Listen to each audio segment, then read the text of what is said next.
আসমানের দিকে তাকাইয়া তাকাইয়া বলছে, রে মালিক,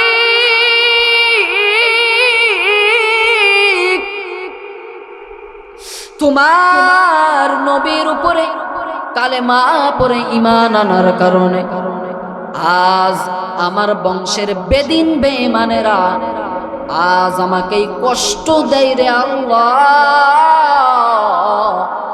আরো যদি কষ্ট থাকে দাও, মেনে নিতে রাজি আছি রে আল্লাহ। তারপরেও চাই হাসরের ময়দানে যেন জাহান্নামের আসামি হয় না, কারণ জাহান্নাম এক ভয়ানক এক শাস্তির ঘর। ওই দুনিয়ার আযাব আমরা সহ্য করতে পারবো, কিন্তু জাহান্নামের আযাব আমাদের কারো সহ্য করার শক্তি না। আমাদের আসেনি? মনে বড় আশা ছিল যাব মদিনায়। আশা আছে না নাই? আরো জোরে বলেন। মনে বড় আশা ছিল যাব মদিনায়।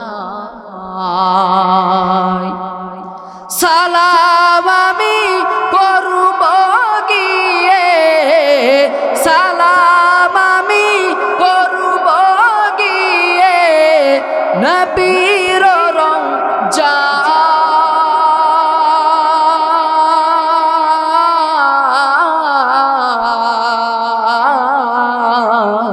মনে বড় বলেন আশা ছিল যাব মদিনায়। মনে বড় যাব মদিনায়। আরব সাগর পারি দেব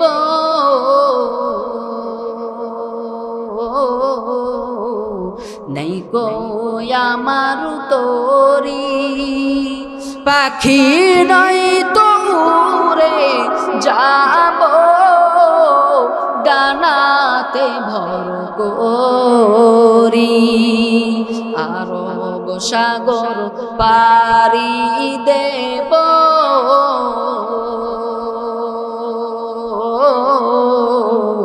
নাই গো আমার তোরি, পাখি নাই তো উড়ে যাব ডানাতে ভর করি। আমার আশায় আছে সম্বল নাই, আশায় আছে সম্বল নাই, করি কি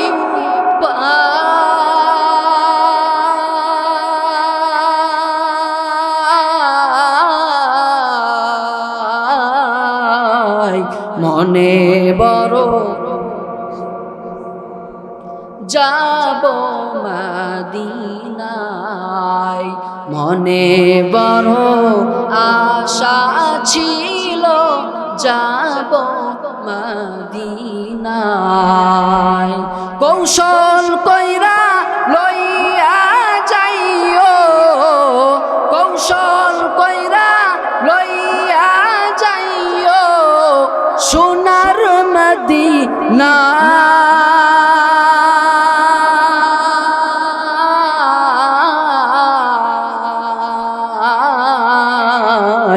মনে বড় আশা ছিল যাব মদিনায়। মনে বড় আশা ছিল যাব মদিনায়। মদিনায় যাওয়ার ইচ্ছা আছে না নাই? আল্লাহ আমাদেরকে কবুল করেন, বলেন আমিন। আরো জোরে বলেন আমিন। ফামান কানা ইয়ারজু লিকা রাব্বিহি ফালইআমাল আমালান সালিহা,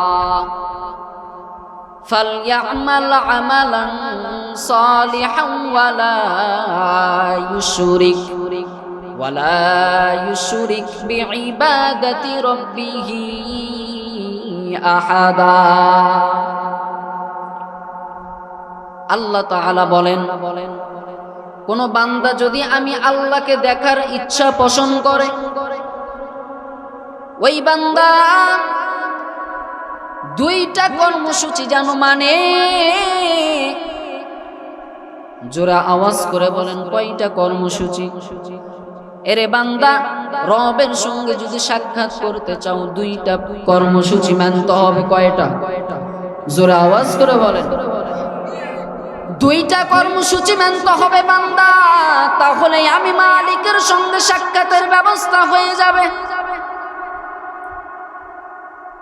এক নাম্বার কর্মসূচি, ফামান কানা ইয়ারজু লিকা রাব্বিহি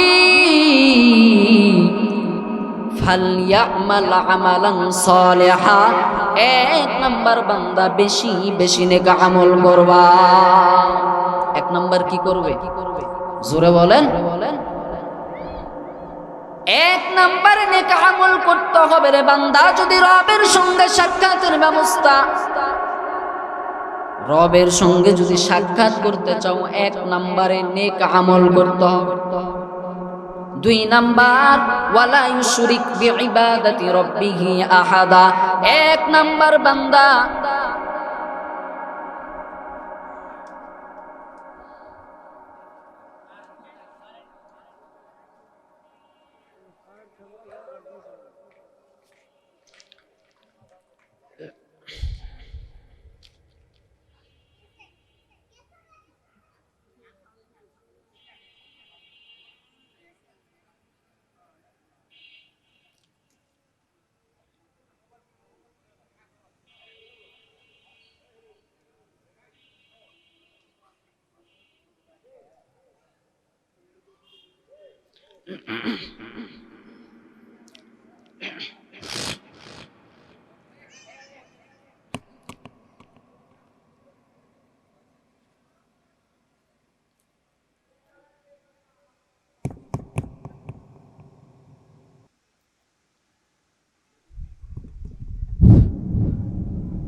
তাহলে রবের সঙ্গে সাক্ষাৎ করার পুঁজি কয়টা?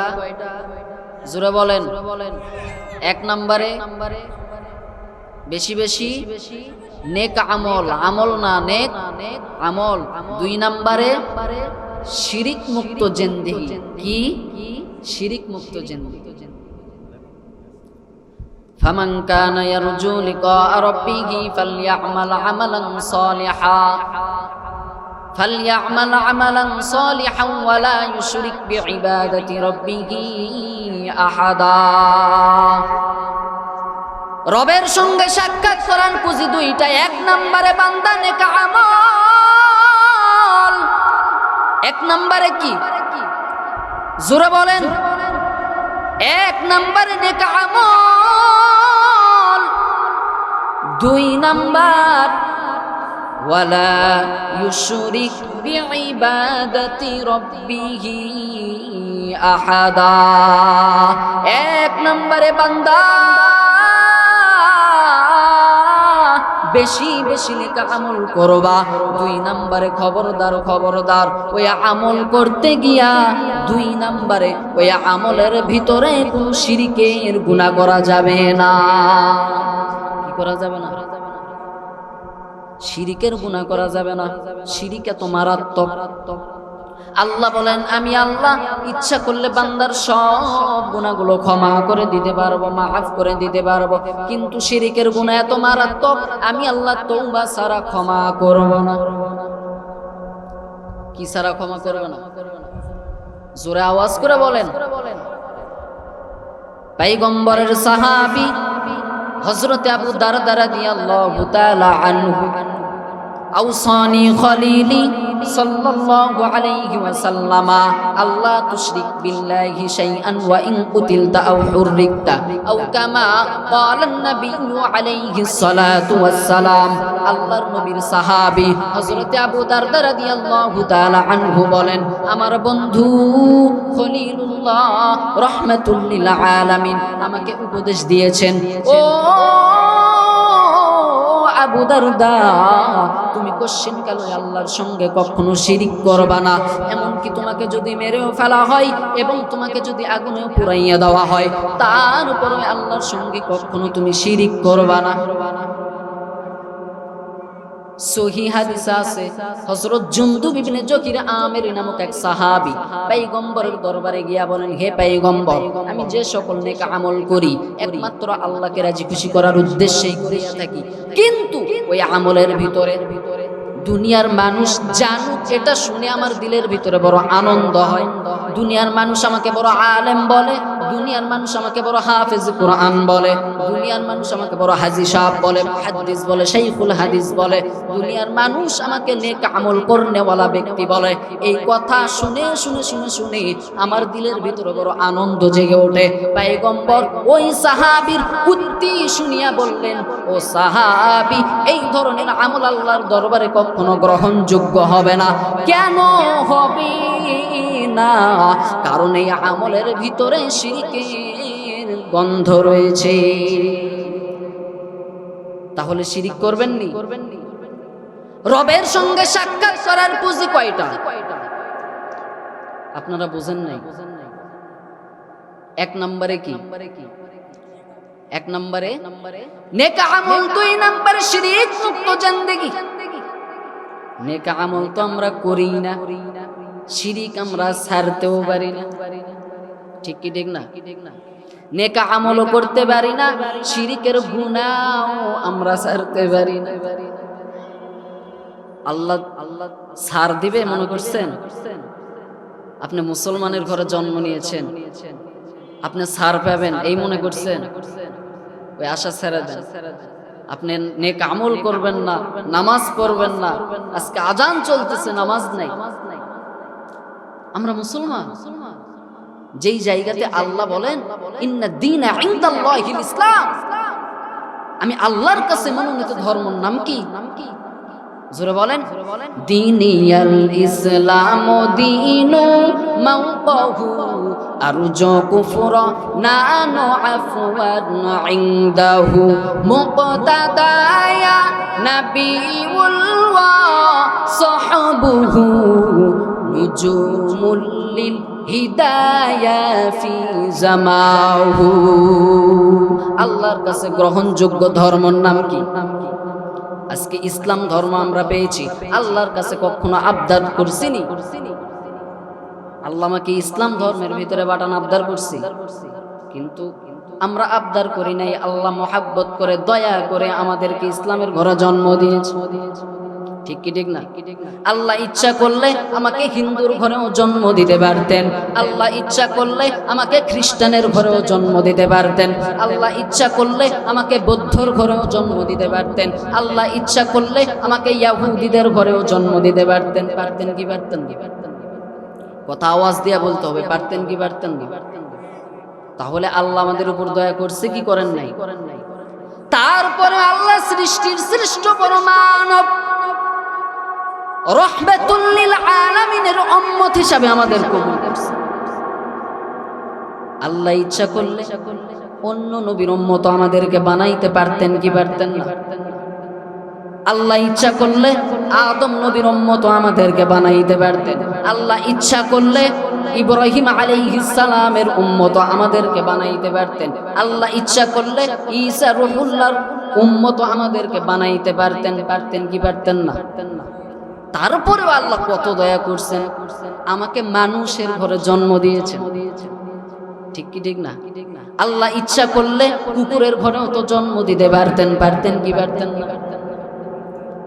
এই কথা বলেন না কেন? পারতেন কি পারতেন না? আল্লাহ ইচ্ছা করলে শুকুরের ঘরেও তো জন্ম দিতে পারতেন। আল্লাহ ইচ্ছা করলে গরুর ঘরেও জন্ম দিতে পারতেন।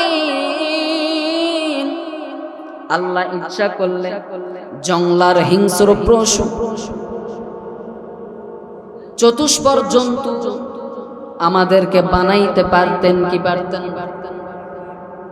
তাহলে আল্লাহ আমাদের উপর দয়া করছেন কি করেন নাই? নামাজ পড়ার দরকার আছে? হ্যাঁ, আজান শুনে আসো যারা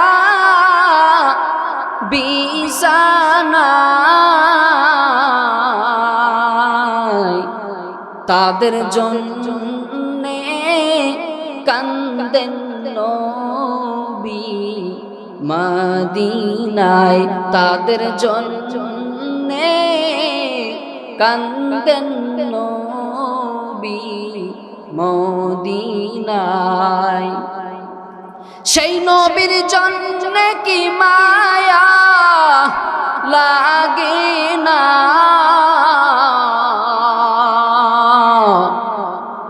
হায়রে উম্মত নামাজ কেনে পড়ো না? হায়রে মানুষ মসজিদে কেন আসো না? আজান শুনে আসো যারা বিছানায়,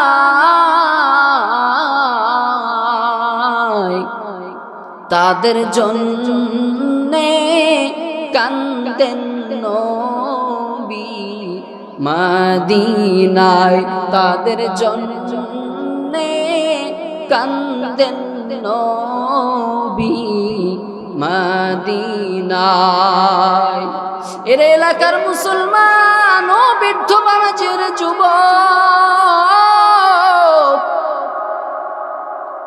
আজকে আজান চলতেছে, ঘরে ঘরে মসজিদ। আজ আমরা মুসলমানের ঘরে জন্ম নিয়েছি, আমরা 5 ওয়াক্ত নামাজের পাবন্দি হইতে পারি। ওই নবী কি পরিমাণ কষ্ট করেছেন, উহুদের জমিনে দান দান শহীদ করেছে। তাইফের জমিনে কত রক্ত ঝরাইছে,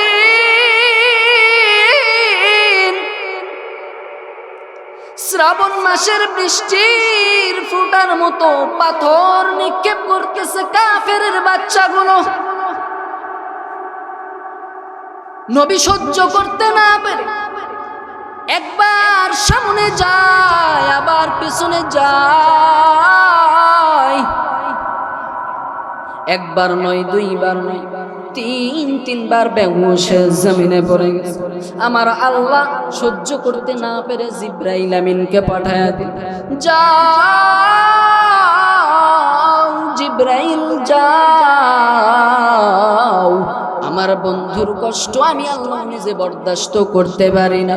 জিব্রাইল আমিন আয়েশা বলেন, পয়গম্বর আপনার কষ্ট আমার আল্লাহ নিজে সহ্য করতে পারে না, আপনি শুধু হুকুম দেন গোটা তাইফবাসীকে আমি উল্টে ধ্বংস করে দিব। এর এলাকার মুসলমান, ওই নবী আমার জন্য আপনার জন্য কি পরিমাণ কষ্ট করছে। ওই নবীর জন্য আসমান পাগল, ওই নবীর জন্য জমিন পাগল, ওই নবীর জন্য জঙ্গলার হিংস্র প্রাণীগুলো পাগল। ওই নবীর জন্য এমনকি গর্তের পিপিলিকাও পর্যন্ত পাগল। গর্তের পিপিলিকা আল্লাহর কাছে কান্না করে করে বলে, ও দয়ার মালিক,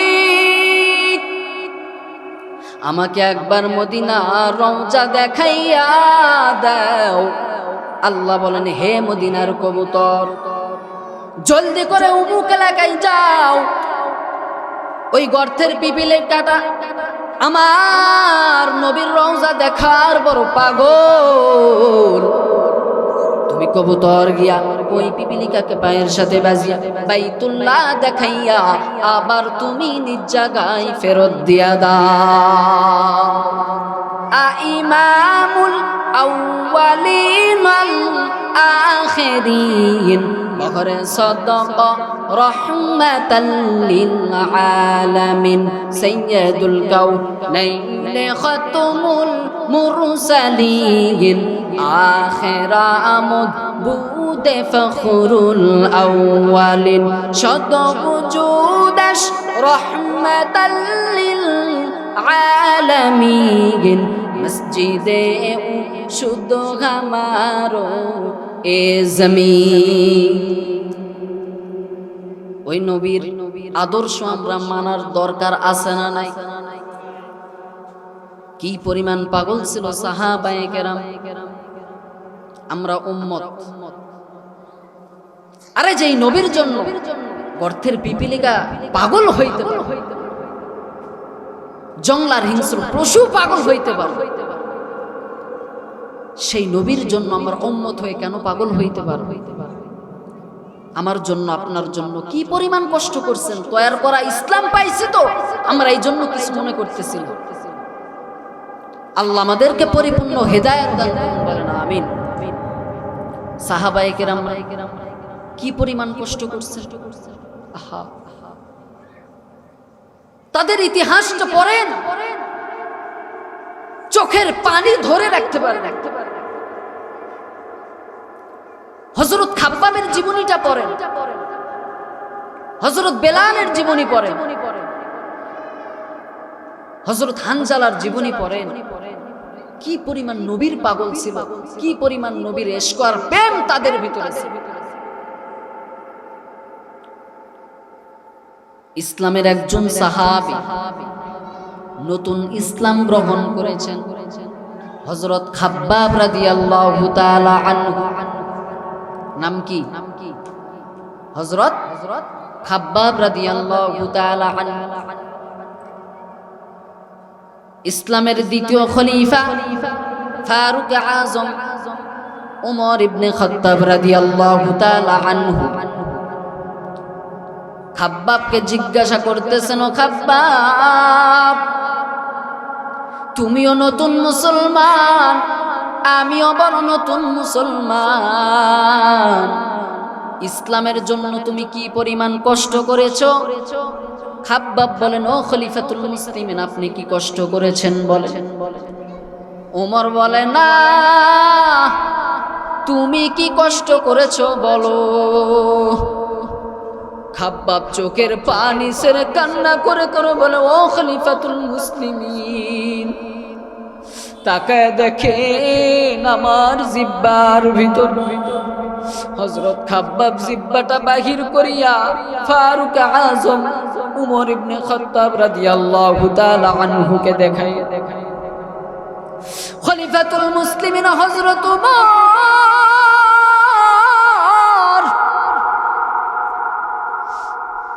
তাকায় দেখতেছেন খাব্বাবের জিহ্বার ভিতরে টিউমার হয়েছে।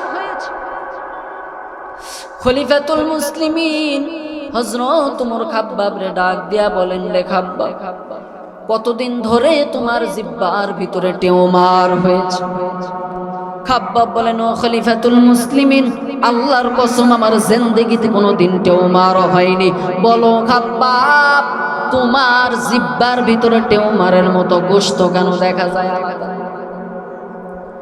খাব্বাব চোখের পানি ছেড়ে কান্না করে বলে, ও খলিফাতুল মুসলিমিন,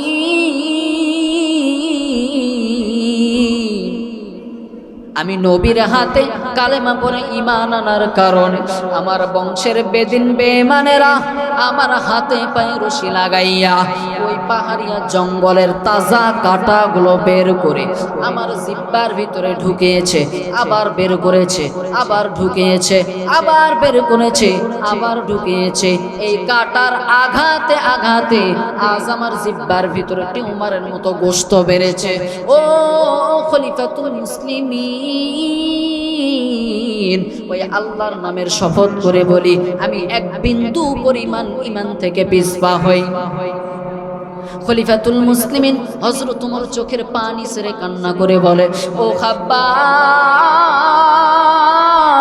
মন বলতেছে আল্লাহর আদালতে আমি ওমরের থেকেও তোমার মর্যাদা অনেক বেশি।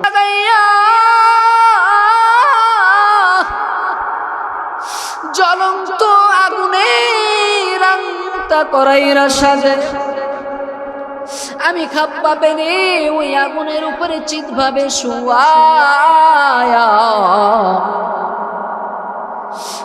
বুকের উপরে পাথর চাপা দিয়া বেতের আঘাত করেছে, আর বলেছে রে খাব্বাব, বল খাব্বাব কালেমা ছেড়ে দিবি কিনা বল। ও খলিফাতুল মুসলিমিন,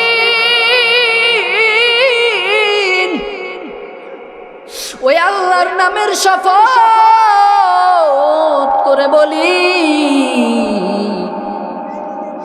আমার পিঠের গোশতগুলো আগুনের আঘাতে আঘাতে পটপট করে পুড়ে যায়, আমি নিজ কানে আওয়াজ পাই, তারপরেও এক বিন্দু পরিমাণ ঈমান থেকে পিছপা হই। আসমানের দিকে তাকাইয়া তাকাইয়া বলছি রে মালিক,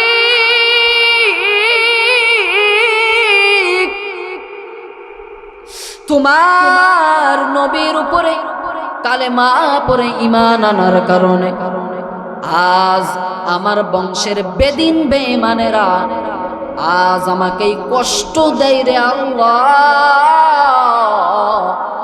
আরো যদি কষ্ট থাকে দাও, মেনে নিতে রাজি আছি রে আল্লাহ। তারপরেও চাই যে হাসরের ময়দানে যেন জাহান্নামের আসামি হয় না, কারণ জাহান্নাম এক ভয়ানক এক শাস্তির ঘর। ওই দুনিয়ার আযাব আমরা সহ্য করতে পারবো, কিন্তু জাহান্নামের আযাব আমাদের কারো সহ্য করার শক্তি না। আমাদের আসেনি? সামান্য দুনিয়ার আযাবই আমরা সহ্য করতে পারি না, একটা মশার কামড় সহ্য করতে পারি না, একটা পিপিলিকার কামড় আমরা সহ্য করতে পারি না। কেউ যদি আমাকে বেত দিয়ে আঘাত করে আমরা সহ্য করতে পারি না, সামান্য এক সেকেন্ড আগুনের উপরে হাত রাখা যায় না। বলেন তো হাজার হাজার লক্ষ লক্ষ বছর ওই জাহান্নামে কেমনে আমরা থাকবো? আগুনের ভিতরে আমরা থাকতে পারবো? ওই জাহান্নামের আযাব আমরা সহ্য করতে পারবো নাকি? রহমাতুল লিল আলামিনের আদর্শ আমাদের মানার দরকার আছে না নাই? ওই মদিনায় যাওয়ার ইচ্ছা আমাদের নাই? আহা, আমরা যদি দরুদ শরীফ করি রহমাতুল লিল আলামিনের সঙ্গে সাক্ষাতের ব্যবস্থা হয়ে যায়। কেউ যদি দৈনন্দিন ওযু অবস্থায় বিছানায় ডান কাতে সমস্ত খারাপ চিন্তা ধারণাগুলো বাদ দিয়ে 300 বার করে দরুদ শরীফ করে প্রতিদিন, আল্লাহ পাক রব্বুল আলামিন ঘুমের ভিতরে ওই রহমাতুল লিল আলামিনের সঙ্গে সাক্ষাতের ব্যবস্থা করে দিবেন। সুবহানাল্লাহ।